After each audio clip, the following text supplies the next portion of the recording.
So remember this campaign video?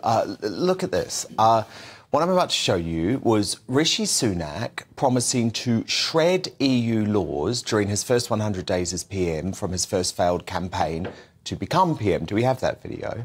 Because I did want to show it. There we go. But now that he is in the top job via an anti-democratic parliamentary coup, ignoring Tory members, he's shredding his own future and perhaps that of the Conservative Party. Now, let me be very honest, Fishy Rishi is on course to be thumped at the next general election.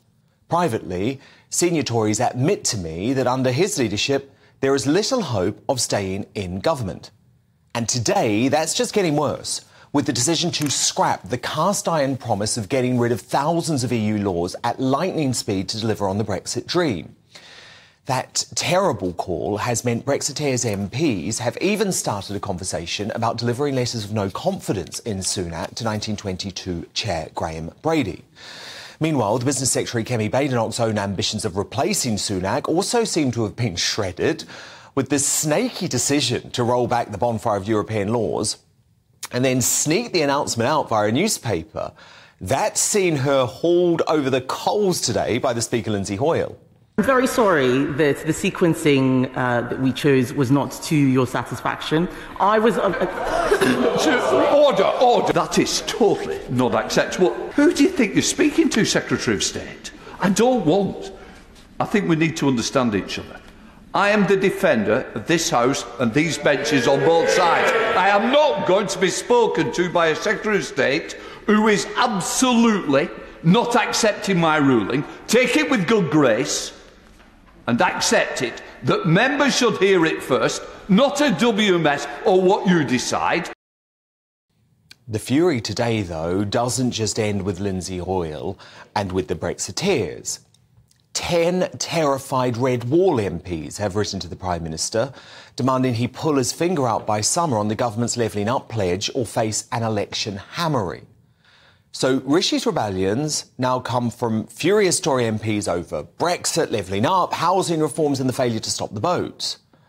Oh, what might have been if they had just left Boris Johnson in post, respecting the democracy of both the country and the party, as I insisted they should at the time.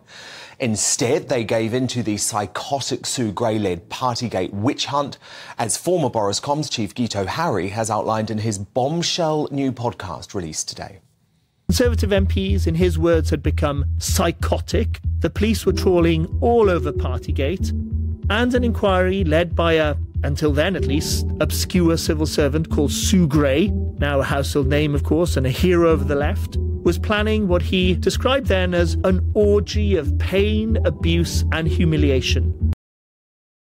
Well, Boris's sense of injustice has been amplified tonight with breaking revelations from Sly News that the wicked witch hunters of Westminster, Sue Gray and Harriet Harman, had personal contact in the early stages of the Privileges Committee inquiry into Partygate, the very committee Labour wokester Harman chairs.